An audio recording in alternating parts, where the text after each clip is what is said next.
Back in the days when the arcade was pretty much the Garden of Eden for gamers, fighting games were the dominant genre that people will always willingly spend ridiculous amounts of quarters on. I myself only remember so much of it, but I could never forget the first time I set my eyes on Mortal Kombat back in 1992. I was only 5 years old at the time, but how could one forget after seeing something like this? The answer? You don't.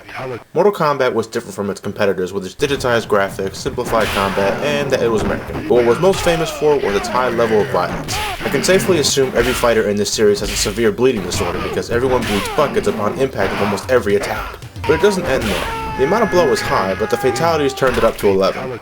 Unique to Mortal Kombat was the ability to finish your opponent off after defeating him or the unlikely her in 2 rounds. This can range from completely incinerating your opponent to ripping their head right out of their goddamn shoulders. Satisfying. This game caused many an uproar and in part led to the creation of the ESRB, also known as the Entertainment Software Rating Board. That's an honor in my book. How many video games of today do something like that? The copious amounts of violence and death in Mortal Kombat was very unsettling to a lot of parents out there, and often wanted the complete obliteration of the game, but come on, that's what made the game so good in the first place.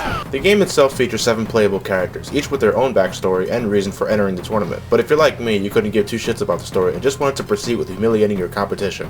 There's Johnny Cage, a fighter based on the likeness of Jean-Claude Van Damme, but I don't know, he kinda looks like Nicolas Cage to me. Kano, a mercenary, Raiden, a thunder god, Liu Kang, who loves to shout, Scorpion, the badass Spectre, Sub-Zero, the ice ninja, and Sonya, the aerobics instructor.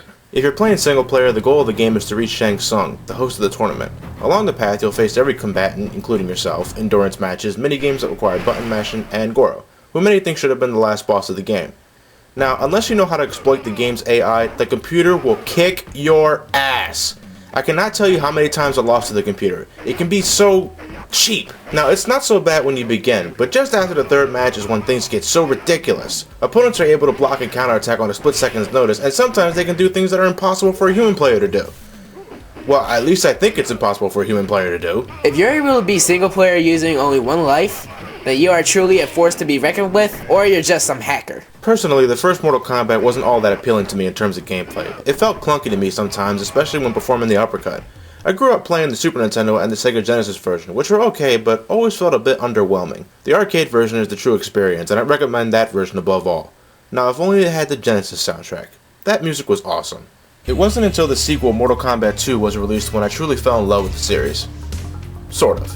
Mortal Kombat 2 hit the arcades in 1993, and is considered to be the best in the series. Mortal Kombat 2 took everything that made Mortal Kombat good and expanded it even further. The game now hosts 12 characters with new faces being Baraka, fake face, Jax, the muscle-bound soldier, Kitana, princess, I guess, Kung Lao, Melina, and Reptile, a hidden opponent from the first game, now given his own moveset. The soundtrack is much better. The violence is as over the top as ever, and the fatalities are even sweeter. There's also the secret opponents known as Jade, Smoke, and Noob Saibot, but I'll let you get your butt whooped by them to let you know how awesome they are. In addition to having a much cleaner look, gameplay is much smoother than the original.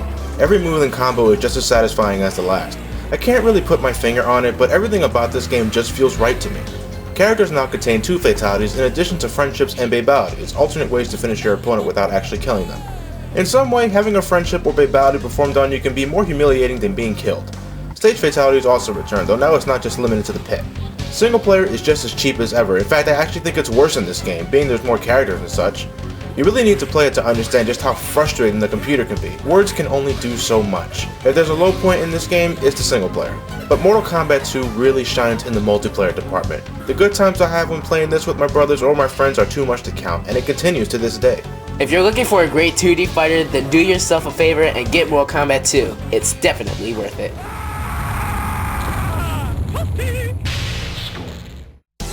Next time we look into the 3rd installment of the franchise and sleep into the 3D department, Ultimate Mortal Kombat 3 and Mortal Kombat 4.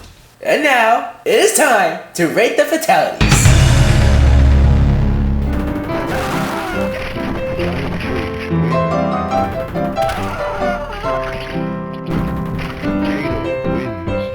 Wins.